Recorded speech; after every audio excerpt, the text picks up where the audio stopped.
Tu filmes ou Ah bien sûr je filme. C'est le départ. Quel gros truc là. Entrez bande de sacripants. Ah m'asiatique. Ah là là. On trouve des chiottes. Peut-être on mange avant que ça commence simplement. C'est moi. Hein on mange. On mange.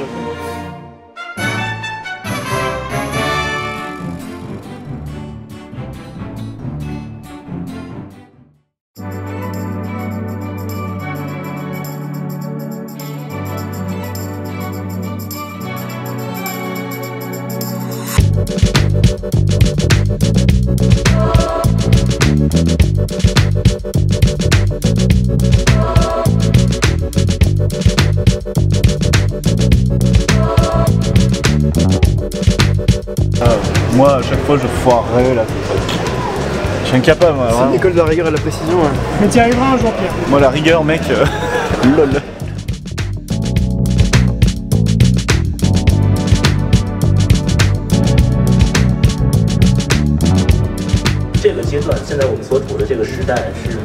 Les écrivains dans les années 60 ou avant évoquaient des situations propres à la Chine, des événements historiques qui les avaient particulièrement touchés.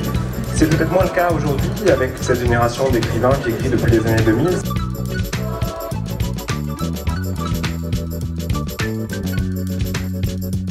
刚才张远说的，我们这一代的人成长的。Ce qui change effectivement, peut-être parfois, c'est plutôt des éléments, des détails ou des manières de penser ou de manières d'écrire, d'exprimer des sentiments, de relations vis-à-vis aussi des ancêtres ou des aînés, qui sont peut-être particulières dans la science-fiction chinoise produite encore aujourd'hui.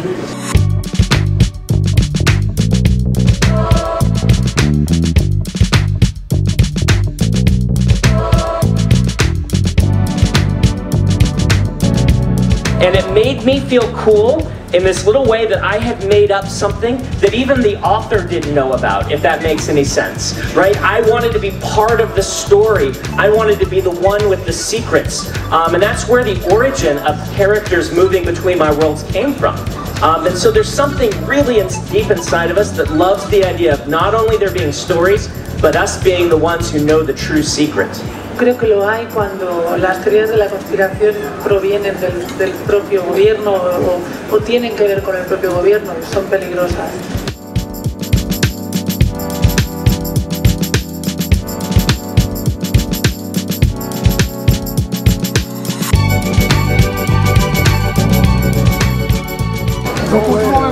Mézières très intéressante, je pensais pas, mais en fait, Valérian, c'est quand même une série assez pionnière sur l'utilisation de la couleur. Ça te plaît?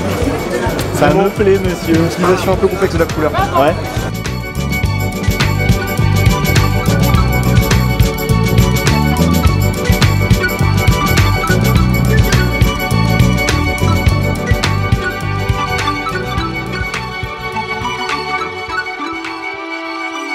Ah oui, ça pue évidemment.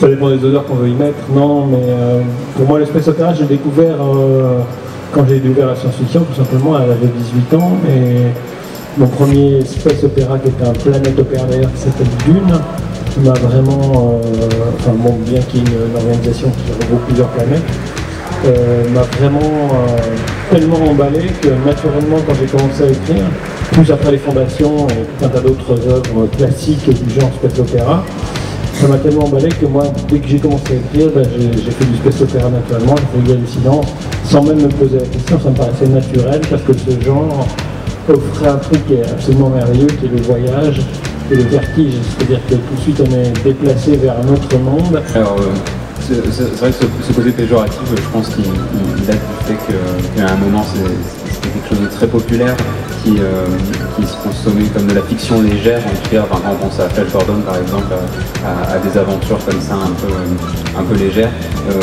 Effectivement aujourd'hui je pense qu'il a suffisamment gagné ses lettres de noblesse pour qu'on puisse même se demander si la science-fiction, le space opéra englobe pas la science-fiction plutôt que l'inverse. Nous pouvons, et là c'est bien réel, reprogrammer nos cellules, modifier le code à volonté. Et justement, c'est l'objectif de cette table ronde de parler de cette révolution. Les pluripotentes humaines pour comprendre le développement du foie et les maladies métaboliques. Vous avez notamment travaillé